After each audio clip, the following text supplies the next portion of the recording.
মানুষ যাকে মন থেকে ভালোবাসে বেশিরভাগ ক্ষেত্রে সেই মানুষটার সাথে সারা জীবন একসাথে পাশাপাশি থাকার সৌভাগ্য হয় না।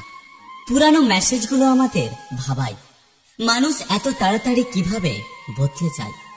যে তোমাকে মন থেকে ভালোবাসে সে তোমার কাছ থেকে এই একটা জিনিস চাইবে, আর তা হলো সম্পর্কটা শেষ পর্যন্ত নিয়ে যাওয়া, অর্থাৎ সম্পর্কটাকে একটা পরিণতি দেওয়ার চেষ্টা করবে, তাতে যতই কষ্ট হোক না কেন।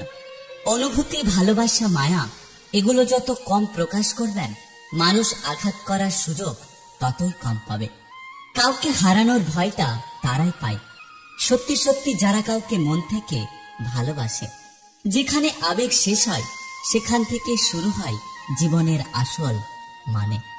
দুদিনের জন্য হাতটা ধরার ক্ষমতা সবার থাকে, কিন্তু সারা জীবনের জন্য হাতটা ধরার ক্ষমতা সবার থাকে না। অতীতের স্মৃতি আর ভবিষ্যতের চিন্তা মানুষের জীবনকে অর্ধেক করে দেয়। জীবনে কিছু মানুষ থাকে যারা পরাজিত হতে হতে পরিণত হয়ে যায়। ঋণ পরিশোধ করা যায়, কিন্তু উপকার কোনোদিনও পরিশোধ করা যায় না। একটা কথা কি জানো তো, জেদ থাকা ভালো, কিন্তু অতিরিক্ত জেদ অনেক আগোছালো সংসারকে ভেঙে দেয়। ধাক্কা খেলে একটা জিনিস ভালো শেখা যায়, কার থেকে দূরে থাকতে হয় আর কার সাথে জুড়ে থাকতে হয়। জীবনে তারাই একা থাকতে পছন্দ করে যারা মানুষকে চিনতে শিখেছে।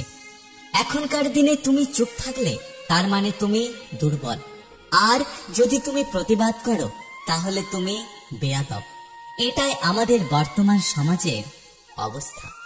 উত্তম মানুষ তারাই যার কারণে অন্যের মুখে হাসি ফোটে।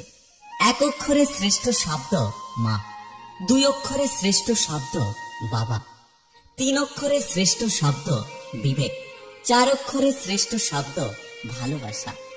আজকের দিনে 2 নৌকোয় পা দিয়ে চলা মানুষগুলো ঠিক পার হয়ে যায়, আর 1 নৌকোয় পা রাখা মানুষগুলো ডুবে যায়। আসলে জীবন সেটা নয় যেটা ফেসবুক স্ট্যাটাসে দেখা যায়।